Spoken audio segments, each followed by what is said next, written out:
ભાવનગરના લઠ્ઠાકાંડે ખોખલી દારૂબંધીની પોલ ખોલીને મૂકી દીધી છે. લઠ્ઠાકાંડના આજે 5મા દિવસે મૃત્યુ આંક વધી અને 12નો થયો છે. અને જે નકલી ઇંગ્લિશ દારૂ રોયલ સ્ટેગ એની 2 ખાલી બોટલો પણ આજે જૂની પોલીસ લાઈન સામેના ગ્રાઉન્ડમાંથી ભાવનગરમાં મળી આવી છે. આ મુદ્દાએ હવે રાજકીય રૂપ પણ લેવા માંડ્યું છે. સામસામે આક્ષેપો પણ થવા માંડ્યા છે. આપણે આજે ચર્ચા કરવી છે આ મુદ્દાની. તપોભૂમિ ગુજરાતના ડિજિટલ પ્લેટફોર્મ TGNમાં આપનું પુનઃ સ્વાગત છે. હું છું આપનો મિત્ર પ્રફુલ્લ ત્રિવેદી. અમારી આ ચેનલને આપ સબસ્ક્રાઇબ કરશો જ એવી અમારી આપને આગ્રહભરી વિનંતી છે.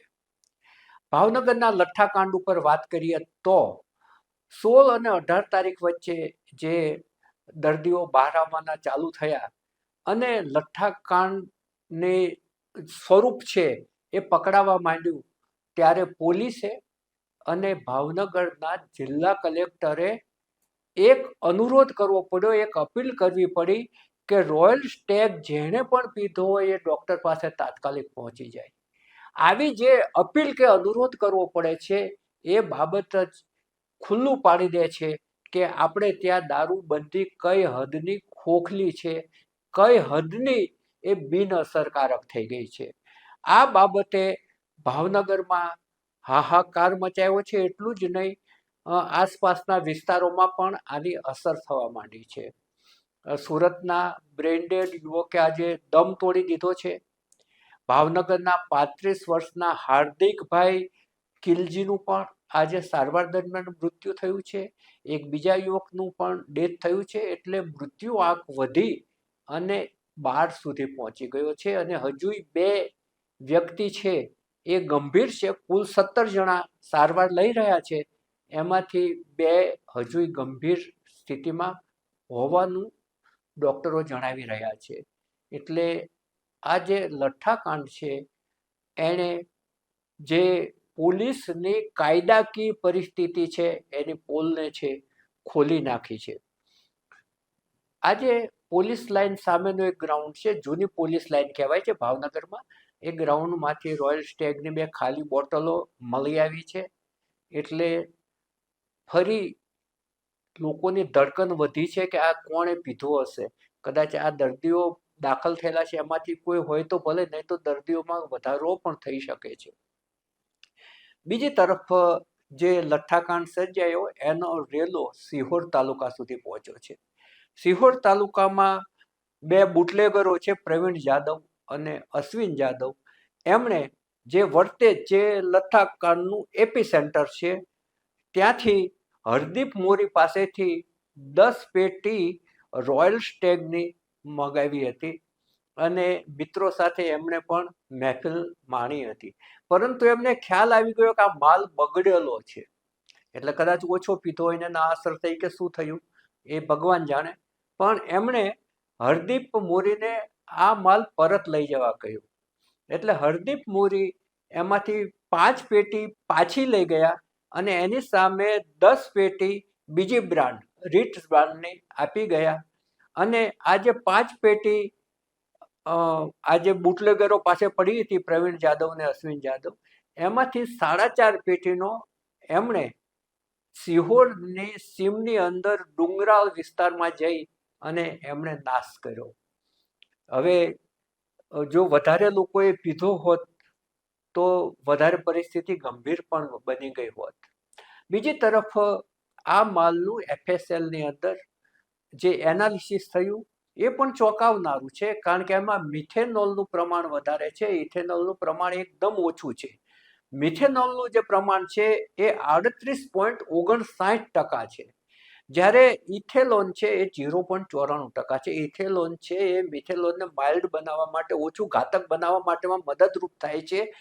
એ પ્રમાણ ઓછું હોવાને કારણે ના થઈ શક્યું અને આના કારણે આ જે દારૂ છે એની અંદર 38% ઝેરી પદાર્થો ભળી ગયા એવું આપણે કહી શકીએ. અને એ ઝેરી પદાર્થોએ પીવાવાળાના જીવ લીધા.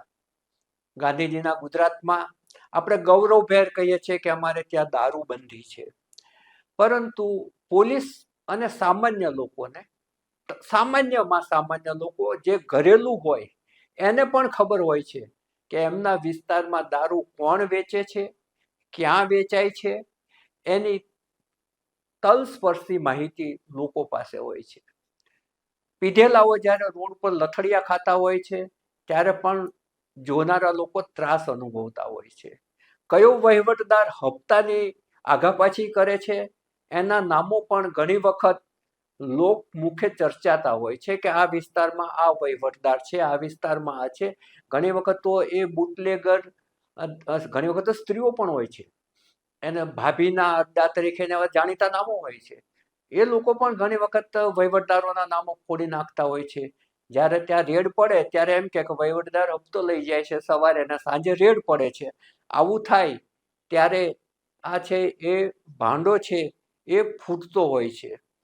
હવે આ જે લઠ્ઠાકાંડનો મુદ્દો છે એને રાજકીય સ્વરૂપ પણ લીધું છે. ગઈકાલે મંત્રી શ્રી જીતુભાઈ વાઘાણી પણ ભાવનગર પહોંચ્યા હતા. દર વખતે જેવી જાહેરાત થાય છે એવી જ જાહેરાત એમણે કરી હતી કે ચમરબંધીને પણ છોડવામાં નહીં આવે. એ દર વખતના જે ચવાઈ ગયેલા શબ્દો છે એ ઉચ્ચારાતા હોય છે, એ જ પ્રમાણેની જાહેરાત કરી હતી. અને જે લોકો એ બેદરકારી દાખવી છે એ લોકોને સસ્પેન્ડ કરવાની વાત પણ કરી. બીજી તરફ જિગ્નેશ મેવાણી અને ઇટાલિયા પણ ત્યાં પહોંચ્યા હતા. હવે ધીરે ધીરે આ મુદ્દે રાજકીય રૂપ લીધું છે, કેમ કે ગઈકાલે કોંગ્રેસે પણ દેખાવો યોજ્યા. સૌથી વધારે જામનગરમાં વિક્રમ માડમને એ લોકોએ યોજ્યા હતા, અને વિક્રમ માડમે તો પબ્લિકલી કહ્યું હતું કે તમામ જિલ્લાઓમાં દારૂ મળે છે. એટલે ગઈકાલે કોંગ્રેસ છે એ આક્રમક મૂડમાં હતી. ઘણા વખત પછી કોંગ્રેસમાં જીવ આવ્યો છે. આવા આક્રમક મૂડમાં એ રોડ ઉપર આવી છે. કદાચ કદાચ કદાચ જૈનજીની અસર હોવી જોઈએ. અત્યાર સુધી કોંગ્રેસ વાળા આંદોલન કરતા ડરતા હતા કે મારા પર આ કેસ થશે ને તે કેસ થશે. હવે એ ડર વગર રોડ ઉપર આવ્યા, એ એક સારું ચિહ્ન છે. વિરોધ પક્ષ જીવતો થયો છે, એક સારી વાત છે.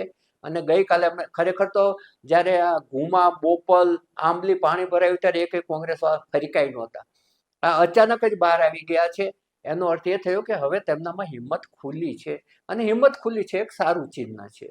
હવે આ જે મુદ્દો છે એ રાજકીય બન્યો છે, એ જ રીતે ટીવીની ડિબેટ પણ બહુ રસપ્રદ બનતી જાય છે. જે ભાજપનો પ્રવક્તા હોય એ કોંગ્રેસના શાસનમાં ક્યારે ક્યારે કઈ સાલમાં લઠ્ઠાકાંડ થયા હતા, કયા શહેરમાં થયા હતા અને કેટલાના મૃત્યુ થયા હતા એના આંકડા લઈને આવે છે. જ્યારે કોંગ્રેસના પ્રવક્તા છે એ 33 વર્ષથી તો તમારું શાસન છે, તમે શું ધ્યાન રાખ્યું એમ કહીને, તમારા કાયદોની વ્યવસ્થાની શું સ્થિતિ છે એમ કહીને સામે દલીલો કરે છે. આ કોઈ એવો સારો મુદ્દો નથી કે એમાં સ્પર્ધા કરવાની હોય કે બચાવ કરવાનો હોય. જે પરિસ્થિતિ છે પરિસ્થિતિનો સ્વીકાર કરીને આમાંથી શું રસ્તો નીકળી શકે એ વાત કરવાની હોય. એના બદલે સામે આક્ષેપબાજી ચાલે છે. લઠ્ઠાકાંડ એ કોઈ નવી બાબત છે જ નહીં. 2023ની અંદર આયુર્વેદિક સિરપ, બહુ સરસ નામ છે, કલમેઘાસૌ, આ નડિયાદ પાસેનું એક જે ગામ છે બિલોદરા, ત્યાં સિરપથી લઠ્ઠાકાંડ થયો હતો. અને એમાં અધિકૃત રીતે પોલીસે કરેલી જાહેરાત મુજબ 3ના મોત થયા હતા, અનધિકૃત રીતે 5ના મોત થયા હતા, જે ત્યાંના લોકો કહી રહ્યા છે. અને આ જે સિરપ છે એનું જ્યારે એનાલિસિસ થયું ત્યારે એમાં મિથેનોલનું પ્રમાણ મળી આવ્યું હતું.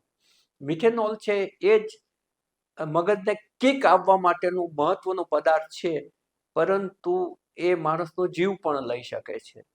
હવે એથી થોડા આપણે પાછળ જઈએ તો 4 વર્ષ પહેલા બરવાળા અને રાણપુર વિસ્તાર, જે બોટાદની બાજુનો વિસ્તાર છે, સાળંગપુર હનુમાનજીની બાજુનો વિસ્તાર છે, ત્યાં લઠ્ઠાકાંડ થયો હતો. અને ત્યાં રોજીદ નામનું ગામ છે, જે બરવાળાની બાજુનું જ ગામ છે, ત્યાં 12 લોકોના મૃત્યુ થયા હતા. રાણપુરમાં 8 લોકોના મૃત્યુ થયા હતા. અને કુલ મૃત્યુ જુઓ તો 58 લોકોના મૃત્યુ થયા હતા, જેમાં 2 મહિલાઓનો પણ સમાવેશ થાય છે. અને એ લઠ્ઠાકાંડ વખતે આવો જ હાહાકાર થયો હતો. કોઈ પણ ઘટના બને ત્યારે આપણે ત્યાં એ એક ઉગ્ર ચર્ચાનું રૂપ લે છે અને લગભગ એમાં 2 કે 5 દિવસ જાય પછી બધું સમૂહ સૂત્ર થઈ જાય છે, બધું ભૂલાઈ જાય છે. પછી નવો લઠ્ઠાકાંડ થાય ત્યારે જૂના લઠ્ઠાકાંડના આંકડાઓ પાછા બહાર આવે છે. ખરેખર તો કાયમી ધોરણે કોઈ એવી વ્યવસ્થા ગોઠવાવી જોઈએ કે લઠ્ઠાકાંડ બંધ થવો જોઈએ અને જે આ નકલી ઇંગ્લિશ દારૂ બનાવે છે એ પ્રવૃત્તિ ઉપર તો ચોક્કસપણે અંકુશ આવવો જોઈએ. કારણ કે આપણે ત્યાં હવે માત્ર દારૂ સીમિત નથી રહી ગયા, નશાજન્ય પદાર્થો પણ ગુજરાતનું મહત્વનું હેરફેરનું કેન્દ્ર થઈ ગયું છે. સૌરાષ્ટ્ર અને ગુજરાતના દરિયા કિનારેથી વારંવાર ડ્રગ્સ પકડાય છે. એટલું જ નહીં, એમડી ડ્રગનું ઘરેલું ઉત્પાદન પણ થવા માંડ્યું છે. એમડી ડ્રગ્સના છેલ્લા 5 વર્ષમાં ફાર્માસ્યુટિકલ કંપનીના ઓઠા હેઠળ એમડી ડ્રગ્સ બનાવતી કેટલી ફેક્ટરીઓ પકડાય છે એના આંકડા કાઢવા જેવા છે. એટલે એનું જે નશાજન્ય પદાર્થો છે એનો ઘરેલું ઉપયોગ પણ થવા માંડ્યો છે અને અહીંથી અન્ય રાજ્યોમાં અને અન્ય દેશોમાં પણ જે નશાજનક પદાર્થો એ જતા થઈ ગયા છે. એટલે દારૂ પછીનું એક ડગલું એમાં આગળ વધ્યું છે ગુજરાત. એ બાબત ચોક્કસની જ નહીં, સમાજ અને સરકાર અને શિક્ષણ શાસ્ત્રીઓ તમામ માટે ચિંતાનો વિષય છે. અત્યારે બસ આટલું જ. નવા વિષય સાથે આપણે ફરી મળીશું. અમારી આ રજૂઆત આપને ગમી હોય તો ચોક્કસપણે એને બીજા લોકો સુધી શેર કરશો અને તમને કોઈ આજુબાજુમાં આ નશાજન્ય પદાર્થનો અનુભવ તમારી નજર સામે આવ્યો હોય તો ચોક્કસપણે અમને કોમેન્ટમાં જણાવશો. નમસ્કાર.